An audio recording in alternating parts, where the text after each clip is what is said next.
साथियों नमस्कार। साथियों, बांग्लादेश में जो तख्ता पलट हुआ उसके बारे में हम एक वीडियो बना चुके थे और हमने आपको बताया था कि किस तरह से लंबे समय से शेख हसीना और यूएस के बीच तनातनी चल रही थी। यूएस लंबे समय से चाहता था कि सेंट मार्टिन आइलैंड उसको मिल जाए। शेख हसीना कभी भी इसके पक्ष में नहीं थी। शेख हसीना ने भी इनडायरेक्टली भारत की और चाइना की मदद लेना चाही और शेख हसीना कुछ ज़्यादा ही जो है यूएस के खिलाफ बोलने लगी, जिसकी वजह से यूएसए ने अपना ऑपरेशन चलाया और डोनाल्ड लू जो कि असिस्टेंट सेक्रेटरी है यूएसए का, उसने बांग्लादेश जाकर शेख हसीना से मुलाकात करी और उस ऑपरेशन को अंजाम दिया जो आज हम देख रहे हैं। सेम चीज़ साथियों, सेम चीज़ अब भारत में भी प्रैक्टिस की जा रही है। हालांकि ऐसा नहीं है कि अब कुछ नया एकदम से स्टार्ट कर दिया गया है। जनवरी फरवरी से ही ये प्रैक्टिस स्टार्ट थी, जब से डिक्टेटरशिप वाले वीडियो बनना स्टार्ट हुए थे। आपको याद होगा भारत में कुछ यूट्यूबर्स हैं जिन्होंने इस चीज़ की शुरुआत करी थी।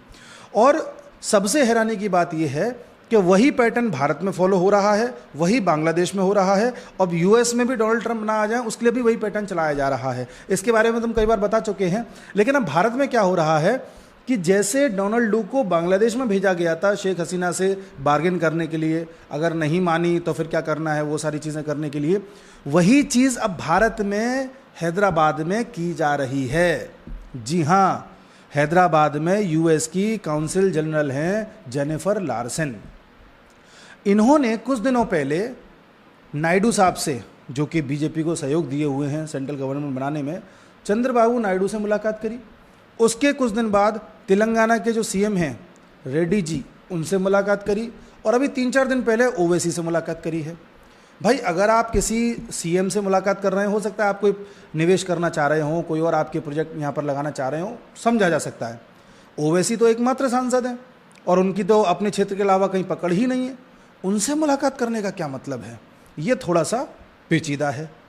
और भारत में भी कुछ नेता जैसे मणिशंकर अय्यर, सलमान खुर्शीद, ये बोल चुके हैं अभी कुछ दिन पहले ही कि भारत में भी बांग्लादेश जैसे हालात हैं और भारत में प्रधानमंत्री को डिक्टेटर कहने में कोई कसर नहीं छोड़ी जा रही है। आप भी जानते हैं, हम भी जानते हैं। और चंद्रबाबू नायडू वही पर्सन हैं जो कब पलट जाएं, क्या कर जाएं, पता नहीं। आप लोग नीतीश कुमार के बारे में सुने होंगे, लेकिन चंद्रबाबू नायडू भी कम नहीं है। तो शायद कोशिश ये हो रही है कि जो पार्टियां बीजेपी को सहयोग दी हुई हैं उनको कैसे भी बीजेपी से अलग करो और तुरंत एक आंदोलन स्टार्ट कराओ और कैसे भी मोदी को यहां से हटाओ। यूएसए को भारत की ज़रूरत है, ये बात सही है, क्योंकि चाइना को काउंटर करना है। But USA wants India without Modi. Modi क्या है कि इंडिया का भला चाहता है। मोदी किसी की बातों में नहीं आ रहा, वो भारत के बारे में पहले सोच रहा है तब कुछ कर रहा है। मोदी के आने की वजह से लोगों में राष्ट्रवाद जाग गया है, लोगों में नेशनलिटी की भावना आ रही है, लोग जान रहे हैं सनातन धर्म क्या है, लोग जानते हैं कि हमारा इतिहास क्या रहा है। इससे पहले तो हम यही जानते थे कि हम गुलाम हैं, हमें कुछ आता ही नहीं है, हम डफर हैं, शाम सपेरे वाले हैं, वगैरह वगैरह वगैरह। ये मोदी ने लोगों का कॉन्फिडेंस जगा दिया। ये कुछ पसंद नहीं आ रहा डीप स्टेट्स को। जॉर्ज सोरोस ने तो साफ साफ कह दिया था कि मैं भाई $1 बिलियन खर्च करूंगा राष्ट्रवादी ताकतों को हटाने में और मेरे टारगेट पर नरेंद्र मोदी हैं।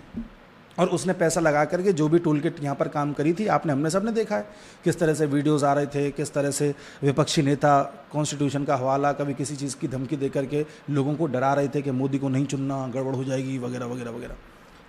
तो वो चीज़ उतना काम नहीं करी, उससे बस मोदी को कुछ सीटों का नुकसान हुआ और मैं तो मानता हूँ कि बीजेपी की खुद की गलती की वजह से हो गया। तो यूएसए ये जानता है कि अब यहाँ पर बड़ा खेल करना है तो अब अंदर ही अंदर ऑपरेशन करो बड़े स्तर पर, तब यहाँ पर सरकार गिराओ। पर यूएसए ऐसा कर नहीं पाएगा। उसके 2 कारण हैं। पहला तो ये कि भारत बांग्लादेश या पाकिस्तान तथा अन्य देशों की तरह कोई सिंगल कल्चर या मोनोटोनस टाइप की चीज़ें फॉलो करने वाला देश नहीं है। हमारे यहाँ पर डाइवर्सिटी बहुत है, यहाँ धर्म बहुत हैं, जातियाँ हैं, लैंग्वेजेस हैं, प्रांत हैं, रीजन्स हैं तथा अन्य चीज़ें हैं। तो यहाँ अगर आप कोई एक आइडिया प्रोजेक्ट करते हो तो वो आइडिया 10 करोड़, 15 करोड़, 20 करोड़ लोगों तक को इन्फ्लुएंस कर सकता है, 150 करोड़, 140 करोड़ लोगों को नहीं कर सकता। बांग्लादेश क्या एक छोटा देश है और सब मेजॉरिटी लगभग एक ही आइडियोलॉजी की है। तो वहाँ अगर इन्फ्लुएंस होंगे तो सबके सब एक साथ हो जाएंगे और नहीं तो नहीं होंगे। मान लो बांग्लादेश की जनसंख्या शायद 16-17 करोड़ जो भी है, उसमें से इन्फ्लुएंस हो गए तो मान लो 10 करोड़ हो गए, तो वही बहुत है सत्ता पलटने के लिए। लेकिन यहाँ आपको इन्फ्लुएंस करना है तो अच्छा खासा एक लोगों को करना पड़ेगा, जो कि पॉसिबल नहीं है। और यही एक कारण था कि हमारा देश इतने साल गुलाम रहने के बावजूद भी अपनी सभ्यता को कभी खोया नहीं। वरना जहाँ जहाँ ये मुसलमान गए उन्होंने 10 साल भी अगर किसी देश में राज कर लिया तो उसको 100% मुस्लिम कंट्री कन्वर्ट करवा दिया था, ऐसा इतिहास बताता है। चाहे वो इजिप्ट रहा हो, चाहे आपका ईरान रहा हो, चाहे इराक रहा हो, चाहे कोई सा भी देश रहा हो। तो हमारे देश को तो ये कभी कर ही नहीं पाए, क्रिश्चियंस भी नहीं कर पाए। ब्रिटिशर्स आए, इतने साल रहे यहाँ पर, मिशनरीज चली, सब कुछ हुआ, मदर टेरेसा आई, सारे प्रयास कर लिए, आज भी प्रयास जारी हैं, लेकिन भारत की सभ्यता को नष्ट नहीं कर पाए। तो इसमें हमारी डाइवर्सिटी, हमारी एक्सेप्टेंस और हमारी सहन शक्ति जो है मैटर करती है, उसका रोल है। तो ये हटा तो नहीं, वो बांग्लादेश वाला काम तो नहीं कर पाएंगे, ये बात कन्फर्म है। और दूसरी बात ये है कि बांग्लादेश में भी जो अभी इन्होंने तख्ता पलट करवाया है, उस तख्ता पलट के बाद यूएसए ने अपनी ही एम्बेसी को वहाँ से वापस बुलवा लिया, एम्बेसडर को, एम्बेसी खाली कर दी अपनी। भाई यूएसए ने तो अपने पपेट बैठाए हैं वहाँ पर, मोहम्मद यूनुस, यूएसए ने ही सब कुछ करवाया है, फिर अपने ही एम्बेसडर को वापस क्यों बुलवा लिया? क्योंकि यूएस ये जान गया कि अब मैंने ये रायता तो फैला दिया है, पर मैं अपनी गोटी सेट नहीं कर पाऊंगा। ठीक वैसे जैसे उसे अफगानिस्तान से जाना पड़ा। अफगानिस्तान में लंबे समय तक उसने तालिबान को दबा लिया, लेकिन जब उसे पता चला कि तालिबानी नहीं दब रहे मेरे से, भाई तालिबानों को खड़ा किसने किया? अमेरिका ने किया, ताकि यूएसएसआर से लड़ सके। यूएसएसआर को भगा दिया अफगानिस्तान से, अब तालिबान रह गए। अब क्या तालिबान ये थोड़ी कहेंगे आइए अमेरिका जी आप सत्ता संभालिए, हम तो ताली बजाएंगे? तालिबान कहेगा ऐसा है हमारा देश है, हम चलाएंगे। वही बांग्लादेश में हुआ, और इसमें कहीं ना कहीं रॉ का भी है हाथ। जी हाँ, और शेख हसीना को भारत ने दे दिया असाइलम।